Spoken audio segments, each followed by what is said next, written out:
l'Allemagne, ainsi que les autres alliés de l'Ukraine, ont levé les restrictions sur le lancement de missiles à longue portée depuis Kiev vers la Russie, pour la première fois, a déclaré le chancelier allemand lundi, après plusieurs jours de bombardement de la capitale et d'autres régions par la Russie, avec des attaques aériennes massives.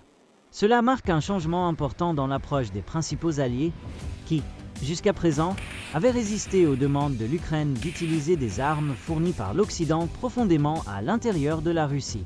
Il n'y a plus de restrictions de portée pour les armes fournies à l'Ukraine, a déclaré le chancelier allemand Friedrich Merz lors d'un forum européen à Berlin lundi. Ni de la part des Britanniques, ni des Français, ni de nous, ni des Américains. En d'autres termes, l'Ukraine peut désormais se défendre aussi en attaquant des positions militaires en Russie, par exemple, a-t-il ajouté. L'annonce intervient après des attaques records de drones et de missiles contre l'Ukraine durant le week-end. Le président russe Vladimir Poutine fait face à une pression internationale pour accepter un accord de cessez-le-feu, y compris de la part du président américain Donald Trump, qui est de plus en plus frustré par les progrès lents. Merz a été nommé chancelier il y a quelques semaines, et sa déclaration contraste totalement avec celle de son prédécesseur Olaf Scholz, qui avait continuellement refusé les appels de l'Ukraine à lever les restrictions. Cependant, Merz n'a pas précisé si l'Allemagne fournirait à l'Ukraine ses puissants missiles Taurus à longue portée, une option qu'il avait lui-même soutenue lorsque Scholz était encore chancelier.